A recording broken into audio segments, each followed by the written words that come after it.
Ni ifoto mwagiye rwose mwibonera mu minsi ishize, ni ifoto ya Mr Irene Murindahabi rwose, ni ifoto yari iriho ripu. Bamwe mwagiye mwibaza se ibi bintu koko ni ukuri cyangwa se si ukuri, nyamara cyari ikinyoma rwose cyambaye ubusa. Ni Kigali Top News ikomeje kugusuza inabashimira urukundo mukomeje kugenda mwerekana, yaba kuri mwebwe mwakoze subscribe, kuri wowe rero utarayikanda niryo jambo ritukura rikandeho rwose ubone akazogera ugakoreho notification ikugerera ku gihe. Kigali Top News ikaba ikugezaho amakuru abagiye ari gucaracara cyangwa se ari gutrendinga hirya no hino, amakuru y'imyidagaduro rwose, haba amakuru ari kubera hano mu gihugu cyacu cy'u Rwanda ndetse n'ahandi hose ku isi muri rusange. Turabashuje kandi turabashimiye mwese muherereye mu mujyi wa Kigali ndetse no mu zindi ntara zose z'igihugu cy'u Rwanda, nk'intara y'amajyaruguru, amajyepfo, uburasirazuba, uburengerazuba, ndetse no mu muryango wa Afurika wunze ubumwe, ndetse no muri East Africa, mu muryango w'ibiyaga bigari rwose, nko mu gihugu cy'u Burundi, Tanzania, Kenya, Uganda ndetse n'ibindi bihugu bigiye bitandukanye n'ahandi hose ku isi muri rusange. Turabashuhuje. Kigali Top News rero yahisemo kuba yakugezaho amakuru aba ari gucaracara hirya no hino, akaba ari nayo mpamvu uyu munsi tugiye kugezaho rwose inkuru imaze amasaha makeya igiye hanze. Ni inkuru rwose ibaye muri iki gitondo rwose, ni inkuru rwose yagiye iba rwose, aho umugabo Irene Murindahabi wari warashyizweho rwose ngo ikirango cya ripu, akaba ari ibintu byari byaragiye bivugwa hirya no hino. Abantu bamwe rwose bari baratangiye no kumuha pole, bamubwira ati rest in paradise rwose, bazi ko ari ibintu by'ukuri. Irene Murindahabi rero ni umugabo ukomeye hano mu gihugu cy'u Rwanda, kuko ni umugabo ufasha abahanzi bagiye batandukanye, akaba ari umugabo rwose ufasha Dorcas na Festina, muzi bagiye baririmba indirimbo zitandukanye nka Adonai rwose, bagiye baririmba nk'indirimbo baherutse gushyira hanze nk'indirimbo bita ngo Sibayari. Irene Murindahabi akaba afasha undi muntu ukomeye rwose, umuhanzi ukomeye hano mu gihugu cy'u Rwanda, umuhanzi bita Neo Bosco, umuhanzi waririmbye indirimbo nyinshi nk'Urugi, Seka n'izindi rwose, izindi ndirimbo nyinshi ziba zigiye zikomeye. Irene Murindahabi rero akaba ari n'umugabo rwose ufite channel hano muri iki gihugu cy'u Rwanda ikomeye rwose, tutavuga ko iri muri channel eshatu za mbere hano mu gihugu zikomeye.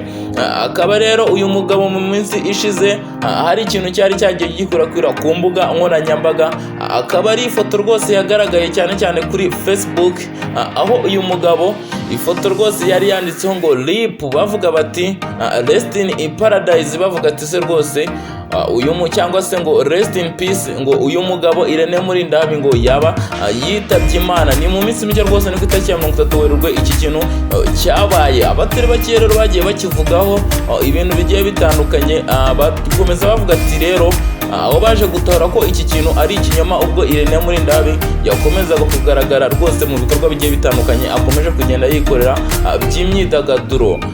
Nyuma rero yaho rwose inzego z'ubutabera zagiye zibivugaho, aho ibi bintu rwose ari ibintu byari bifashe hasi hejuru, kuko ibi bintu byigeze gukorerwa umuhanzi bita umuhanzi uririmba indirimbo za gospel rwose hano mu gihugu cy'u Rwanda, tudashatse gutangaza amazina. Uyu muhanzi byigeze kumukorerwa rwose, avuga ko ibi bintu nawe byamubabaje cyane. Nyuma yo rwose yuko ibi bintu bikorewe Irene Murindahabi yakomeje kugenda yicecekera, nyamara ati rwose iperereza ry'u Rwanda cyangwa se RIB yari irimo iperereza ikora ubushakashatsi kuri iki cyaha, ivuga ati se uyu muntu ninde? Uyu muntu rero yaje gutahurwa, uyu muntu rwose yaje gutahurwa, arafatwa, akaba afashwe mu masaha atari make ari muri iki gitondo, akaba yashyikirijwe inzego z'umutekano, polisi, aho yaje gufatwa n'inzego zishinzwe iperereza mu Rwanda, RIB. Uyu muntu rero akaba hataramenyekana ikintu cyaba cyaramuteye kuba yafata iyi foto ya Irene Murindahabi hanyuma akayishyiraho iki kirango cya rips cyangwa rest in paradise, rest in peace rwose, kigaragaza ko umuntu yaba yitabye Imana, aho uba umwifuriza ati agire iruhuko ridashira, aruhuke mu mahoro. iki cyaha rero uyu mugabo kimufashe rwose ngo akaba ari icyaha cyo guharabika umuntu muri rubanda cyangwa se no kugerageza kuba rwose bavuga ko umuntu yaba yaritabye Imana ahubwo akaba abeshya ko akiriho. Ati iki ni icyaha kiba gikomeye cyane. Uyu mugabo rero ngo bimufashe rwose akaba ashobora no gutanga indishyi z'akababaro aho ashaka kubazwa amafaranga rwose yo kuba baha cyangwa se amafaranga y'impozamarira yo kuba baha Irene Murindahabi rwose umugabo hano mu gihugu cy'u Rwanda tutasiba kuba ko afite izina rikomeye. Uyu muntu rero rwose wafashwe muri iki gitondo, abaturage batari bakeya aho yafatiye bavuze bati uyu muntu ntabwo ibintu nk'ibi twari tubimuziho. Ati ni umuntu uburaho utuje rwose. Ati ntabwo twari tuzi ko ari we waba warakoze iki kintu. Ati kuko twagendanaga nawe. Ati nta nubwo yari yarigeze abyigamba. Nyamara ibi ngibi rwose bimenyekanye ubwo RIB yageragezaga gukurikirana aho iyi foto hose yagiye igaragara, bagahuza amatariki, bagahuza ibihe rwose, bakareba aho iyi foto yagaragaye bwa mbere. Basanze ari umusore rwose, umusore wa hano mu mujyi wa Kigali, akaba ari umusore uri hagati y'imyaka 25 na 27 cyangwa na 30.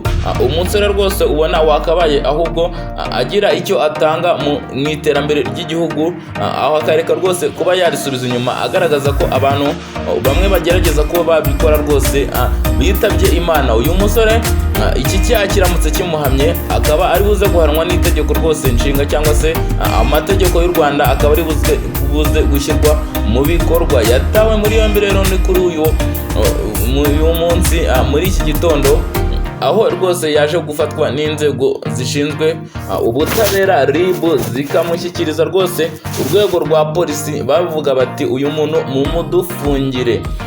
Umuvugizi wa polisi rero nawe yagize icyo atangaza kuri ibi ngibi, yihanangirije abantu bakunda kwivanga muri ibintu ko rwose batazateguka nabo kuba babafata hagakoreshwa imbaraga rwose izo ari zose zishoboka kugira ngo babone abantu nk'aba rwose bagerageza kuba basebya igihugu. Ati kuko iyi ni imitekerereze mibi rwose umuntu aba afite, tutagize icyo dukora bikaba byagera muri rubanda rwinshi. Yakomeze agira ati rero abantu bakwiye kumva ko ibikorwa nk'ibi nta n'ikintu na kimwe byabamarira, bagakoresha amaboko yabo cyangwa se bagakoresha ubwenge bwabo mu bintu rwose bizima, mu bintu byemewe n'amategeko, bakareka gukora ibintu nk'ibi byo kugamiza kuba basebya umuntu rwose nta n'ikintu bapfa.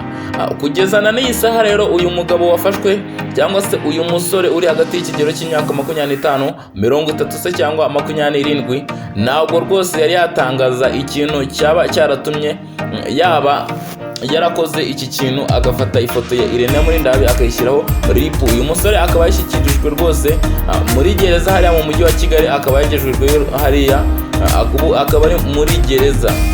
Rero wowe rwose uteze amatwi Kigali Top News, wakwibatse se uyu mugabo wa mungani yatewe n'iki kuba yafata ifoto y'uyu muntu rwose akayishyiraho RIB? Ni ibintu abantu bose bagiye bibaza hano mu gihugu cy'u Rwanda, bateraho comment bavuga bati rwose Irene arenganurwe rwose. Ati kuko ibi ni ibintu bikomeye bamukoreye. Ati uku nuko gerageza kumusebya.